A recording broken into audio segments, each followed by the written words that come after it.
The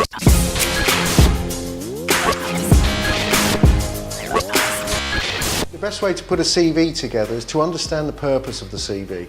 The CV is a sales document. Its aim is to get you in the door, to get you noticed and to get you the interview. You do not need the CV to get you the job. You'll get yourself the job.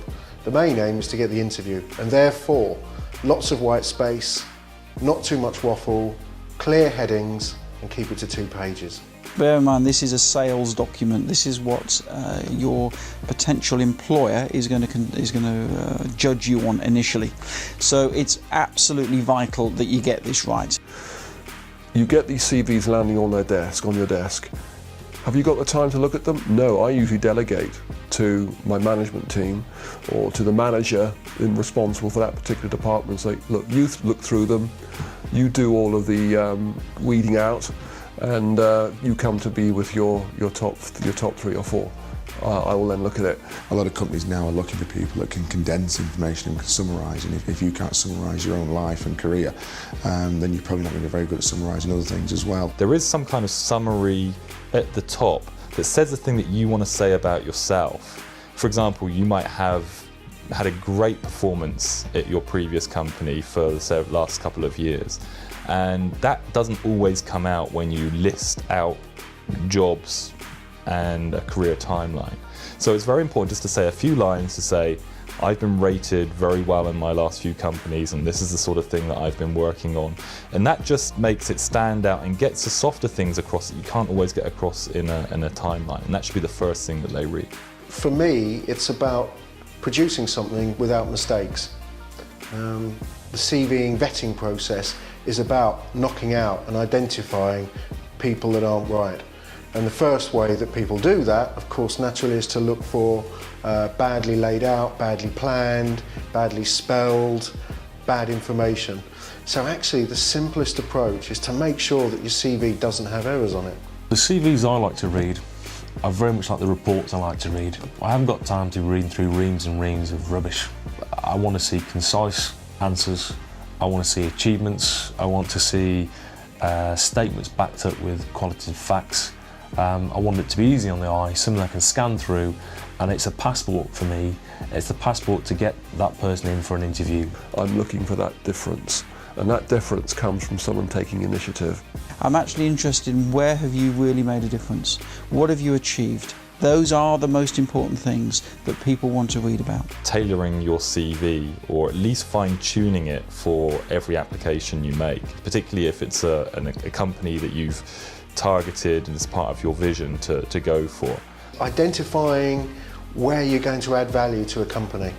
So achievements in your past, evidence that suggests when you do this role, you do it well. If you were a #1 salesman in a company, yeah, that's something to boast about, and you should put that down. But you should also put down #1 out of how many salespeople, because 1 out of 2 is still a good position to be in, but it's much more impressive if you're #1 out of 1,000. You need to be very specific about what those achievements were and how those benefited the company, the team, your manager. If you're sending into a named individual, which hopefully you are, and if you haven't got a named individual, then find out who the named individual should be. Then send it into them and then follow up with a phone call. The best way that I've ever experienced of someone having me read their CV was someone who actually called up and said, I'm interested in working for your business. And I went, okay, go on. I'm interested to know why you think that, because I'd never had that before. Someone was actually cold calling my business. They'd done their work, they'd done their research, they'd actually heard about us, and they wanted to get into our industry, and he called me directly. Now, that to me is someone who's got sparkle. For you to make that call says an awful lot about you. What it says that you're not afraid of rejection, which is vital in this world. You know, if you want to get on in a job, let's say it's a sales job or any sort of job, you know, the rejection is not personal, it's business. Often you'll only get a conversation with the PA to the HR director, for example, but it just shows that you're following up.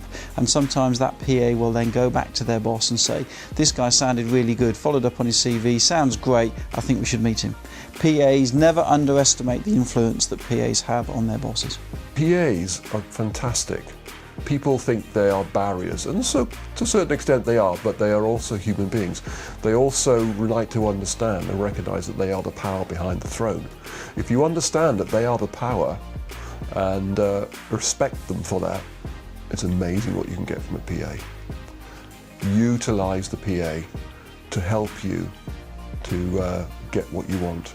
Even ask that PA to send you some company information, because that's showing enthusiasm, and that will get back to that sales director as well. So when your CV does come through, someone will say, oh God, that's the guy, yeah, let's read that, let's put it on there. They might not even read it, oh yeah, he's worth it, let's put it on there anyway, get him on the shortlist. If you haven't got a job description at this stage, then this is a great opportunity for you to go and get a job description so that you can go and do your homework. With larger companies, that shouldn't be a problem. Sometimes with smaller companies, that might be a verbal job description. You want to make sure you have a pencil and paper handy and make as many notes as you can when you're making that phone call. At the end of the day, it's all about relationships. Doesn't matter how big or small any organisation is, it's made up of people. Cultures develop through relationships.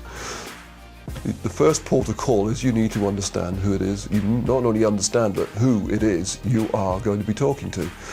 So find out about them.